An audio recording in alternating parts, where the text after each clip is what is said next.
लगी है।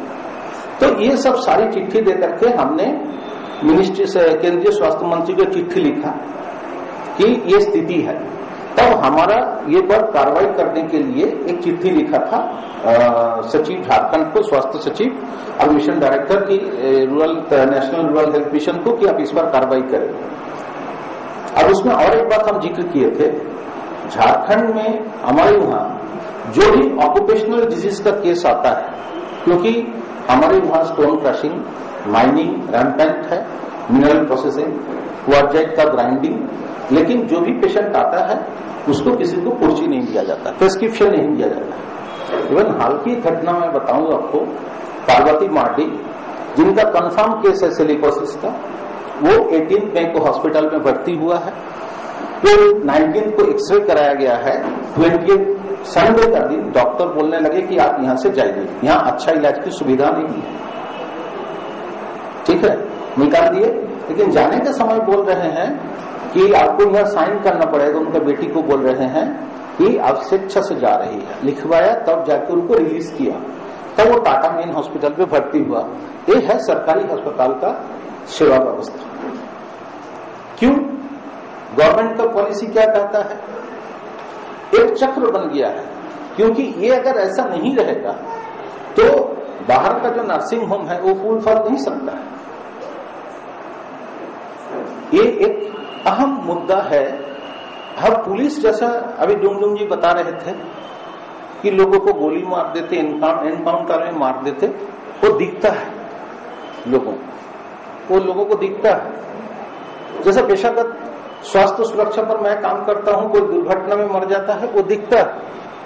लेकिन एक मजदूर जो हैजर्डस इंडस्ट्री में काम करने के कारण जो डिजीज वो कंट्रैक्ट करते हैं, वो एक इनक्योरेबल लंग डिजीज है, वो लेथल इनक्योरेबल लंग डिजीज है, कभी ठीक होने वाला नहीं है। अभी पार्वती मार्डी वो खाली ऑक्सीजन पर है, ऑक्सीजन थेरेपी पर है, जितना दिन जिंदा रहना है उतना दिन है, कभी ठीक होने वाला डिजीज वो नहीं है। तो झारखंड में हमने आरटीआई किया था कि कितना ऑक्यूपेशनल डिजीज डिटेक्शन सेंटर है। अब सुनकर आश्चर्य हो जाएंगे, झारखंड सरकार की अस्पताल में एक भी लंग डिजीज के लिए डेजिग्नेटेड सेंटर नहीं है, जबकि ये एक खदान क्षेत्र है जहां mineral mining and processing rampant है, जिससे ये रिलेटेड डिजीज होता है। वो डिजीज का जेनेरिक नाम है न्यूमोकोन्यूसिस। न्यूमोन माने लंग, कोन्यूसिस माने डस्ट। वो एस्बेस्टस डस्ट हो सकता है, वो सिलिकॉन ऑक्साइड डस्ट हो सकता है, आयरन ओर डस्ट हो सकता है, बेरिलियोसिस हो सकता है, स्टॉन्शियम हो सकता है। तो झारखंड में जहां इतना मिनरल प्रोसेसिंग इकाइयां है, लगभग 15,000 मिनरल प्रोसेसिंग इकाइयां है, जो 10 जनरेटिंग इंडस्ट्री यूनिट्स बना सकते हैं, जो सारे ऑर्गेनाइज सेक्टर है। लेकिन हमारे झारखंड में एक भी अस्पतालों में एक भी डेजिग्नेटेड सेंटर नहीं है। इवन लेबर डिपार्टमेंट का जो हॉस्पिटल है ईएसआई अस्पताल, उसमें भी एक भी सेंटर नहीं है। ये झारखंड की ये स्थिति है। और कितने लोग प्रभावित है झारखंड में? मैंने एक फैक्ट्री पर काम किया, देखा कि 7-8 साल में एक ही फैक्ट्री में 32 लोग मर गए, जिसके अधिकांश आदिवासी है। 14 लोगों का कंफर्म है। तो आप कैलकुलेट कर लीजिए कि वर्ल्ड हेल्थ ऑर्गेनाइजेशन ये बताते हैं, ये रिपोर्ट में है, वेबसाइट में है, कि हमारे देश में हर साल 1 करोड़ लोग सिलिकोसिस से एक्सपोज होते हैं।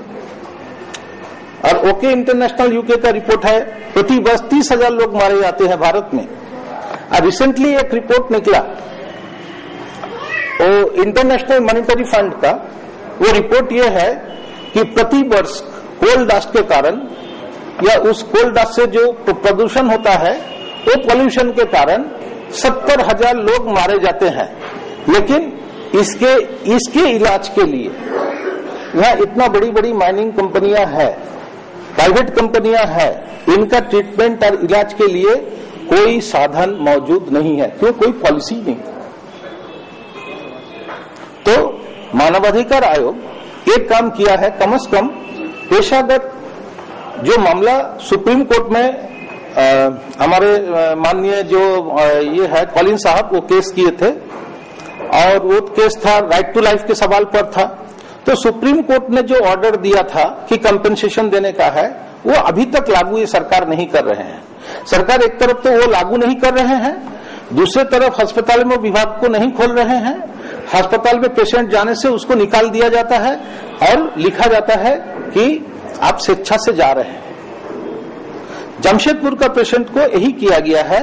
रांची के डॉक्टर लिखा है, रिम्स के डॉक्टर एमएच खान, कि उनका सिग्निफिकेंट न्यूमोकोनोसिस, लेकिन जमशेदपुर में गवर्नमेंट हॉस्पिटल नहीं देते हैं, किसी पेशेंट को नहीं देते हैं। तो ये पार्वती मार्डी को लेकर के इस बार हम इतना हंगामा मचाया, उसका नतीजा हुआ कि एनएचआरसी को लेकर इमीडिएट कि आप डायरेक्शन दीजिए गवर्नमेंट झारखंड को, उनके बीपीएल डिक्लेयर करके सारे खर्चा सरकार वहन करे। अभी वही कर रहे हैं। एक केस में, पार्वती मार्डी का केस में लाखों केस है, क्योंकि आरटीआई में बताया कि झारखंड में 19 रैमिंग मास इंडस्ट्री है। रैमिंग मास किसको बोलते हैं आप लोग जानते हैं?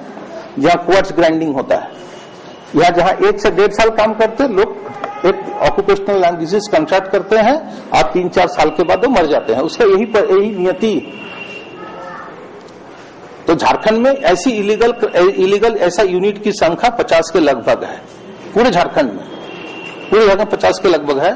तो ये केस हम झारखंड का पूर्वी सिंहभूम का चल रहा है, सरायकेला खरसवां का चल रहा है, हमने किया है, एनएचआरसी कॉग्निजेंस लिया, चाईबासा का है, एक बंगाल स्टोन क्वारी एरिया का लिया है।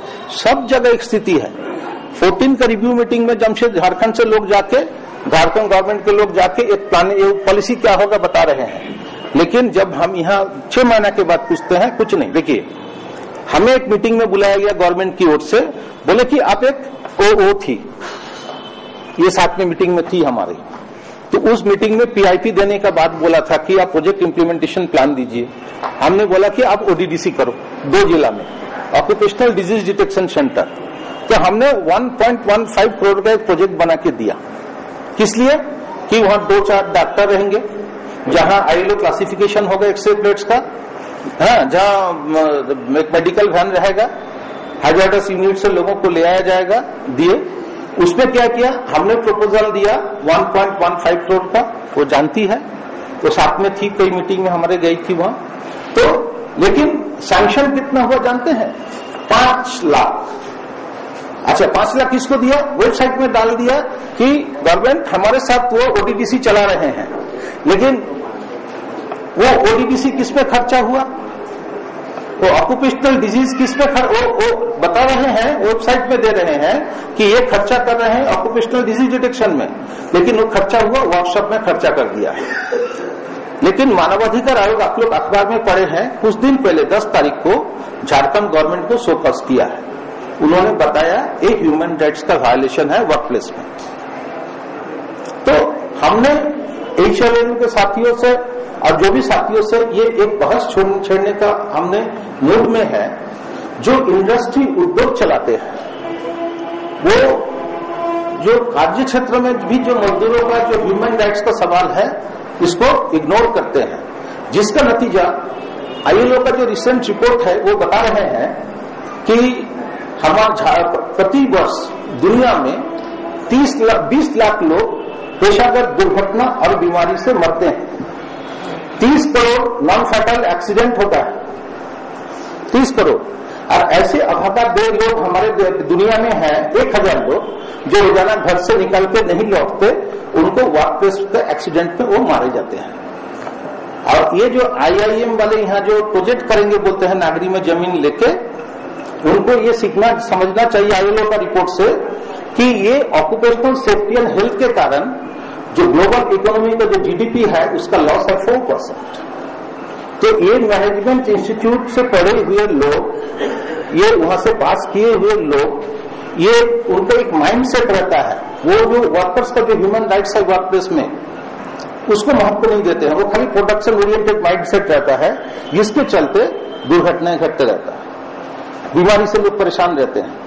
आज झारखंड के लोगों के लिए तो नियति बन गया था, हम उसको नाम दिए है 3D सिंड्रोम। एक डी है डिस्प्लेसमेंट, दूसरा है ओवरबर्डन, एनवायरमेंटल पोल्यूशन से वो डिजीज हो जाना, और दूसरा है मौत, डेथ। ये 3D सिंड्रोम से जो है झारखंडी जनता गुजर रहा है। तो हम जो जिस बात से कंक्लूड करना चाहते हैं कि ऑक्यूपेशनल सेफ्टी एंड हेल्थ का जो मुद्दा है, ये राइट टू लाइफ का साथ सवाल है, इसको मानवाधिकार आयोग ने एक्सेप्ट कर लिया है। तो इसके लिए भी एक कैंपेन करने की आवश्यकता है कि ये फंडामेंटल राइट की सूची में इसको शामिल किया जाए। ये कैंपेन हमने शुरू किया था वर्ल्ड सोशल फोरम में जब वर्कशॉप हुआ था इस पर, तब से हम ये प्रस्तुति देते हुए आ रहा है। लेकिन गवर्नमेंट के पास इसको रखना चाहिए। जो भी सिविल सोसाइटी ग्रुप्स है वो भी इस बिंदु पर सोचे। साथ साथ अस्पताल जो हमारा सरकारी बुनियादी जो सुविधा मिल सकता है, उसमें हमको लगता है एक रिजोल्यूशन हम लोग ले सकते हैं, जिसको लेकर मूवमेंट भी बिल्डअप करना चाहिए। अभी क्या करते हैं, हम गवर्नमेंट हॉस्पिटल में गए तो वो हमको 4 माने एक कैप्सूल अगर 8 रुपया एंटीबायोटिक दाम है, 4 से ज्यादा दो नहीं देगा। तो 4 से 2 दिन का मेडिसिन के अलावा वो हमें कैप्सूल नहीं देंगे। तो हमको लगता है वहां हमें ये डिमांड करना चाहिए, क्योंकि हेल्थ जो है ये हमारा अधिकार का सवाल है, ये स्टेट का रिस्पॉन्सिबिलिटी है। इसीलिए हमको आउटडोर में जो medicine at least per day 100 rupees का देना चाहिए, एक 100 रुपीज का होना चाहिए बजट। उसका बजटरी एलोकेशन जो है, जो भी पेशेंट रहेगा उसको 100 रुपीज पर डे होना चाहिए। सेकंड है जो आपका ये जो है उसका जो क्या बोलते हैं, अभी हम सुन रहे हैं, अभी नहीं, हम लोग को वहां एक्सरे के लिए पैसा देना पड़ता है, स्कैनिंग के लिए HRCT कराएंगे, हाई रेजोल्यूशन कंप्यूटर टोमोग्राफी कराएंगे, उसके लिए 300 रुपीज देना पड़ता है, एक्सरे के लिए 50 रुपीज देना पड़ता है। अब सवाल है बीपीएल के लोगों के लिए फ्री है, लेकिन बहुत सारे ऐसे लोग हैं बीपीएल कैटेगरी में रहने के बावजूद भी नहीं है। तो हमको लगता है कि इसको सरकार जो है, हमारा राइट टू हेल्थ के जो हेल्थ का जो मुद्दा है, ये हमारा मानवाधिकार का एक अहम मुद्दा के रूप में, मौलिक अधिकार के रूप में इसका स्वीकृति मिले, यही बात कह के मैं अपनी बातों को समाप्त करता हूं। धन्यवाद।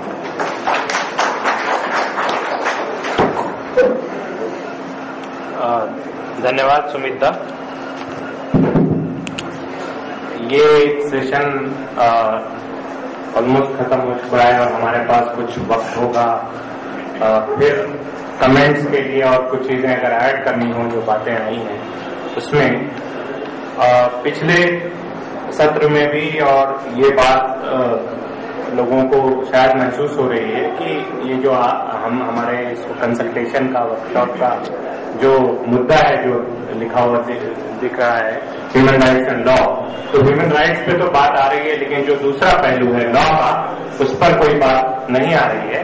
तो अभी जब इस सत्र की समाप्ति के बाद हमारे बीच ह्यूमन राइट्स लॉ नेटवर्क के फाउंडर और डायरेक्टर और सुप्रीम कोर्ट के सीनियर एडवोकेट कॉलिन गोंजाल्विस मौजूद हैं, वो ब्रीफली 10 से 15 मिनट के बीच उस पहलू पर बातचीत रखेंगे।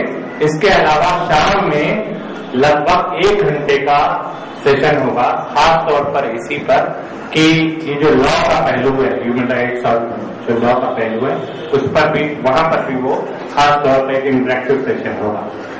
असल में ये जो हम अभी सेशंस कर रहे हैं, इसके पीछे आइडिया ये है कि ये सारी चीजें, सारी बातें हमारे सामने आ जाएं, ताकि जब हम एक्शन में जाएं, जब नेटवर्क बने या लिटिगेशन के लिए जाएं, तो हमारे पास चीजें मौजूद हो, हमारे पास मटेरियल मौजूद हो, हमारे पास तथ्य मौजूद हो। इसलिए जितना ज्यादा से ज्यादा इंफॉर्मेशन हमारे पास आ सकता है वो हम सामने लाने की कोशिश कर रहे हैं। तो अब हमारे पास 5 मिनट का वक्त होगा। 2-3 कमेंट्स इस बीच जो है अभी के सेशन पर आ सकता है। मैं एडवोकेट हूँ, मेरा नाम यासिर अरफात है। इन्होंने जो कहा राइट टू एजुकेशन, एजुकेशन के साथ हमको ये जोड़ना चाहिए, जो मतलब क्वालिटी एजुकेशन होनी चाहिए। जब हम कोई बच्चे को क्वालिटी एजुकेशन देंगे और उस एजुकेशन को लेकर आगे बढ़ेंगे, तो उनकी मानसिक सोच आगे जाएंगे और उस सोच के साथ ही हमारे मतलब देश की जो डेवलपमेंट की बात यहाँ पे बोल रहे हैं, या फिर जो हमारे हर जगह में क्रूरताएं हो रही है, इस चीज को रोकेंगे। इसके लिए हमारे क्वालिटी एजुकेशन को right to life and personal liberty के साथ जोड़ना चाहिए। यूनिवर्सिटी रांची की छात्रा हूँ। सुबह से लर्निंग होने की इशू उठाई जा रही है। तो मैं ये कहना चाहती हूँ कि वहाँ 3 कॉलेज बनने का ऑर्डर आया है, लॉ और IIT। सब डिस्प्यूटेड लैंड से IIT का है, तो फिर लॉ कॉलेज और IIT के बच्चे फेस करेंगे हार्डशिप। ये गाँव वालों को बहुत समझाया जाएगा कि डिस्प्यूटेड लैंड से IIT का कैंपस है वो सरकारी लैंड है, ना कि लॉ कॉलेज और IIM का कॉलेज। फिर बात पहुंची कि हमारे स्टेट के बच्चे कहाँ जाए पढ़ने के लिए, तो ये पहला ऐसा नेशनल लॉ यूनिवर्सिटी है जहाँ 50 से 60% रिजर्वेशन झारखंड के बच्चों के लिए। हम लोग तो है झारखंड के बच्चे, तो हमारे लिए भी क्वालिटी एजुकेशन किया जा रहा है। We are going to the next lawyers. फिर लाइक मेरी बात पहुंचते गवर्नमेंट की गलतियों बनाई, गवर्नमेंट ने ये नहीं किया, गवर्नमेंट ने वो नहीं किया, सारी ब्लेम गवर्नमेंट को क्यों, जब हम लोग की गवर्नमेंट इलेक्ट करने एक बार नोट ना करें, ना तो बैठे कई लोगों ने कहा कि मैं सहमत हूँ, इन्होंने जो कहा मैं सहमत हूँ, इन्होंने जो कहा। इस गवर्नमेंट को इलेक्ट तो हम लोगों ने किया ना, हमें पता है कि मुझे इस गवर्नमेंट ने काम नहीं किया, बाबूलाल गराने की गवर्नमेंट ने भी एफिशिएंटली काम नहीं किया, अर्जुन मुंडा की भी गवर्नमेंट ने भी एफिशिएंटली काम नहीं किया, तो क्यों नहीं वोट दें? मत वोट करो, सिंपल एज इतने सारे NGO से कोई उनमें से क्यों नहीं बाहर आता है? बातें बहुत सारी होती है, बस सोल्यूशन क्यों नहीं है? आ रही हैं तमाम जो हमारे स्पीकर्स हैं वो आए, उन्होंने हमारे साथ अपने एक्सपीरियंसेस और इंफॉर्मेशन शेयर किया। हम इसके लिए बहुत बहुत आभारी हैं। हम धन्यवाद करते हैं। हाँ, तो फिर जी और इससे पहले कि हम दूसरी सत्र की ओर बढ़े, जैसा कि मैंने कहा था कि अब थोड़ी देर के लिए 15 से 20 मिनट के लिए कॉलिंग जो है ये जो बातें आई हैं अभी तक में इसका लीगल रेमेडी क्या हो सकता है और क्या कुछ चीजें हो सकती है उस पर बातचीत रखेंगे। धन्यवाद मेहताब। सवेरे से कई लोगों ने विस्तार से बताया ह्यूमन राइट सिचुएशन के बारे में।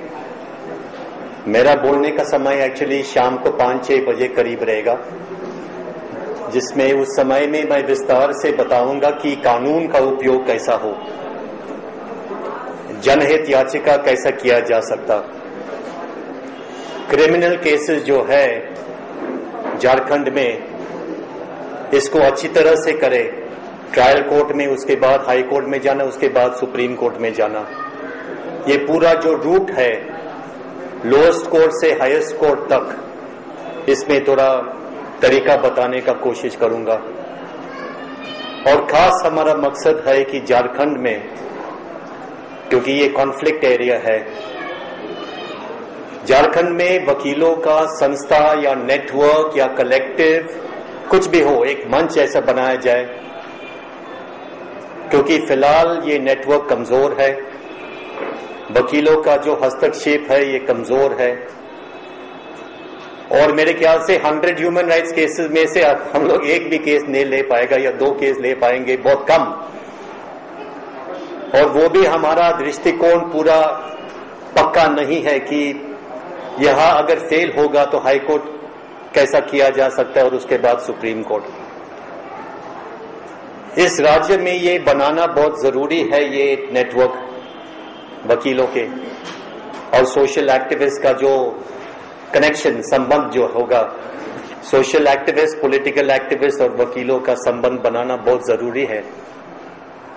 क्योंकि झारखंड जैसे परिस्थिति मेरे ख्याल से छत्तीसगढ़ या कश्मीर छोड़ के कोई और राज्य में नहीं है। सबसे गंभीर स्थिति यहाँ पे है। गंभीर स्थिति है क्योंकि केंद्रीय सरकार और राज्य सरकार, एक्चुअली खास केंद्रीय सरकार ने state of war, civil war declare किया। चिदम्बरम साहब, हमारा prime minister ji, state of war declare किया। और हालांकि उनका कहना है we are fighting against naxalites, actually Central government has declared war on the people of India, on the people of Jharkhand और खास आदिवासियों के बारे में वॉर घोषित की। वॉर का मतलब ये है कि संविधान का यूज नहीं होगा झारखंड में, कानून का उपयोग नहीं होगा, हाई कोर्ट थोड़ा खामोश बैठेगा क्योंकि जज साहब को भी लगता है कि पूरा ये नक्सलाइट का बड़ा डर है, जज साहबों का मन में भी ये डर है, उनको प्रैक्टिकल स्थिति मालूम नहीं। मुझे नहीं लगता कि कोई हाई कोर्ट का जज गया ये कॉन्फ्लिक्ट एरिया, कॉन्फ्लिक्ट जोन से आदिवासियों से बात करने के लिए, कोई नहीं जाता है। क्यों? हाई कोर्ट के जज, अगर आप हाई कोर्ट के केसेस या ह्यूमन राइट्स केसेस का सुनवाई करेगा तो जरूरी है कि लोगों के बीच में जाना और बात कर ले, असली जो परिस्थिति है जानकारी करे, लेकिन नहीं करता। तो वकीलों के ऊपर अभी ये लोग निर्भर रहेगा कि वकील बताएगा स्थिति क्या है, लेकिन हमारे वकील भी रेडी नहीं है। एटीट्यूड और बायस गरीबों के खिलाफ है, ये तो सही है, लेकिन उस बायस जो हाईकोर्ट जजेस में है या हो सकता है सभी में नहीं कि कुछ लोगों में है, उस बायस को हटाने के लिए जरूरी है कि लॉयर अच्छी तरह से प्रिपेयर करे और जज के सामने जाए और अच्छी तरह से आर्ग्यूमेंट करे, प्लीडिंग्स अच्छी तरह से करे और बताना जज साहब को कि साहब आपने शायद इस तरह से सोचता है लेकिन आपका सोच गलत है और आपको इस तरह से सोचना चाहिए, आप हमारे साथ आ जाओ, गांव गांव में आके लोगों से बात करें, देखो असली परिस्थिति क्या है, ये हमारे कंधे के ऊपर ये बोझ आया। और अगर जज साहब फिर भी हमारा केस डिसमिस करेगा तो हमारा हिम्मत होना चाहिए और हमारा तैयारी होना चाहिए कि सुप्रीम कोर्ट तक जाए और सुप्रीम कोर्ट में भी वही आर्ग्यूमेंट करे। मतलब हमारा काम ये है, हमारा ड्यूटी ये है, कर्तव्य ये है कि आम आदिवासियों का जो विचारधारा है और अनुभव है, दिक्कत है, ये सारे पूरी तरह से जज साहब के सामने पेश करना और आखिर फैसला मतलब सुप्रीम कोर्ट तक ये जो गरीबों का जो विचारधारा है ये सुप्रीम कोर्ट तक पहुंचाना। बाद में फेल होगा तो फेल होगा, कोई बात नहीं, लेकिन हमारा कर्तव्य है कि पूरी तरह से ये पेश करना। इसमें हमारा वकील भाइयों जो है, बहनों जो है, इसमें हम लोग फेल हो गए, सिर्फ झारखंड में नहीं बल्कि पूरा देश में। और हमारा वकील जात जो है, हम लोग ज्यादातर अमीरों के साथ में संबंध रखते हैं, पैसा कमाने के चक्कर में है, हमारा निजी स्वार्थी में उसमें हम लोग, हमारा जो दृष्टिकोण है वो कॉन्स्टिट्यूशनल जो राइट ड्यूटी है हमारा, ये हमें मतलब हम भूल जाते हैं। और ज्यादातर मैंने देखा कि 99% लॉयर्स सब in favour of the rich against the poor. Jharkhand में हमारा जो कोशिश है, और ये HRLN का कोशिश सिर्फ नहीं, क्योंकि हमारा छोटा सा संस्था है, छोटा सा HRLN कुछ काम का नहीं है झारखंड में। HRLN में संस्थाएं है, HRLN के पहले जो आज तक बहुत जबरदस्त काम किया, ह्यूमन राइट्स ऑर्गेनाइजेशंस है, ट्राइबल ऑर्गेनाइजेशंस है, महिलाओं का संस्था है, हॉकर्स का संस्था हॉकर्स का संस्थाएं है, स्लम ड्वेलर का संस्थाएं है, जो HRLN से 10 गुना बड़ा है और उस HRLN का काम से मतलब 10 गुना और काम किया।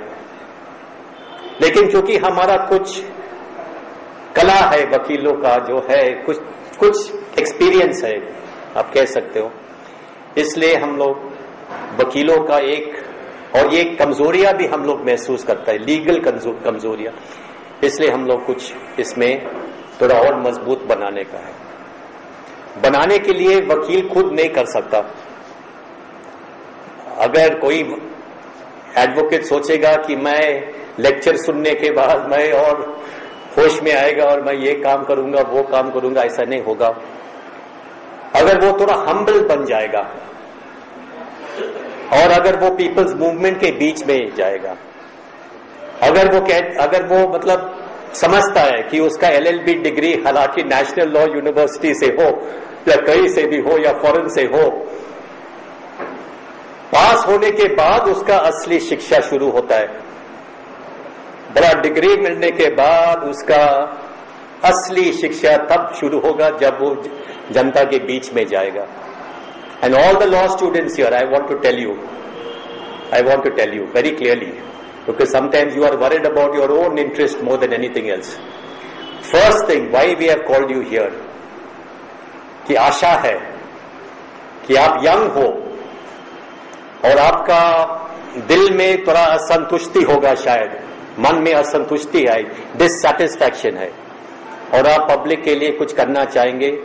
इफ दैट इज सो, अगर वो फीलिंग नहीं है, एंगर का फीलिंग नहीं है कि ये सरकार साला बेकार सरकार है, ये पुलिस जो करता है ये सब गलत काम करता है, ये ब्रिटिश समाज से भी और बेकार समाज हो गया हमारा, ब्रिटिश सरकार से और बेकार सरकार है, ब्रिटिश जिसने जितना इंडिया को लूट किया, ये प्रेजेंट सरकार जो है वो यूपीए हो या बीजेपी हो, ये 10 गुना और बेकार है, 10 गुना ज्यादा लूटेगा और 10 times more टेरर।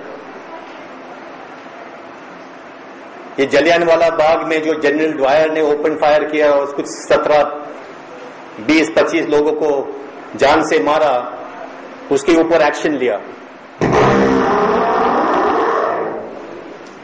और एक्शन लेने के बाद उसको आर्मी से निकाला, जनरल ड्वायर ने आर्मी से निकाला, ब्रिटिश सरकार। लेकिन हमारे इंडिया में हर महीना 20 लोगों का मौत, 25 लोगों का मौत, 200 लोगों का मौत हो गया, किसी के ऊपर एक्शन नहीं होगा, उल्टा उस ऑफिसर को प्रमोट करेगा, प्रमोशन देगा और प्रेसिडेंट्स मेडल देगा। जैसे कि छत्तीसगढ़ में एक एसपी है अंकित गर्ग, जिन्होंने सोनी सोरी के वजाइना में पत्थर डाला और उसका एनस में पत्थर डाला, और ये कोलकाता हॉस्पिटल से साबित हो गया और रिपोर्ट आ गया कि उसका वजाइना और एनस में पत्थर डाला। बात सिर्फ ये है अभी सुप्रीम कोर्ट में कि किसने डाला,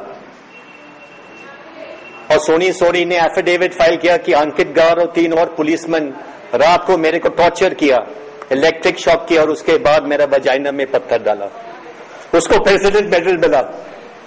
और जब हमने ऑब्जेक्शन लिया कि जब सबको मालूम है कि ये एलिगेशन है अंकित गर्ग के खिलाफ और मैटर पेंडिंग है सुप्रीम कोर्ट में, तो जांच खत्म होने के पहले उसको प्रेसिडेंट्स मेडल कैसे दिया? और होम मिनिस्ट्री ने जवाब दिया कि ये जो मेडल है ये पहले की बात है, इस घटना के पहले की जो उसका सर्विस है, उस सर्विस के लिए हम उसको मेडल दिया। ये जवाब आया होम मिनिस्ट्री का। तो मेरा कहने का मतलब है for students particularly, because I am particularly interested कि नया जमाना, नया जैसा जनरेशन होना चाहिए स्टूडेंट्स का। जैसे हमारा नेशनल मूवमेंट में स्टूडेंट विद्यार्थी लोगों ने बड़ा एक्टिव रोल प्ले किया। हमारा हमेशा उम्मीद होता है कि young generation of lawyers will come. हालांकि 100 में से मेरे ख्याल से 1 या 2 अगर मिलेगा तो मुझे बहुत खुशी होती, क्योंकि आजकल के जनरेशन ग्लोबलाइज जनरेशन है और गरीबों के बीच में जाने का उसका ज्यादा इंटरेस्ट नहीं है। ना कानून के बारे में मैं थोड़ा बताना चाहूंगा कि जब हम लोगों ने छत्तीसगढ़ के केसेस सुप्रीम कोर्ट में दाखिल किया तो हमारा कोई उम्मीद नहीं थी कि कुछ होगा सुप्रीम कोर्ट में। एक केस था गोमपाट का मैसेकर, ये 2009 का केस था। सिक्योरिटी फोर्सेस और नक्सलाइट्स के बीच में इनकाउंटर हुआ, असली इनकाउंटर हुआ, जिसमें कुछ नक्सलाइट, कुछ माओवादी मारे गए और कुछ कोबरा बटालियन के कुछ कमांडर मारे गए। गुस्से में कोबरा बटालियन के पूरा फोर्स आया उसी गांव में, उसी गांव मतलब ये एनकाउंटर हुआ उस गांव के, गोमपात गांव के नजदीक। तो कोबरा बटालियन को लगा कि शायद गोमपाड़ गांव के लोगों ने उसको कुछ मदद की, शायद खाना दिया, पानी दिया, कुछ इंफॉर्मेशन दिया मूवमेंट, सिक्योरिटी फोर्सेस का मूवमेंट के बारे में। तो शक के आधार पर revenge killing, cobra battalion next day सवेरे 6 बजे कोबरा बटालियन फुल फोर्स में आया और 3-4 महिलाएं जो थी उनको मारा, उनको छाती पर और एक्स से, एक्स को क्या ये खुलाड़ी से लिया और उनको उसको छाती पर ऐसा मारा और एक और महिला को मतलब लेग में गोली चलाया, घर जलाया और कुछ 4-5 लोगों को खत्म किया। मैंने सोचा क्या किया जाए। हाई कोर्ट ने उसके पहले 2009-2010 के पहले massacre cases high court, Chhattisgarh high court में 4-5 केसेस पेंडिंग है।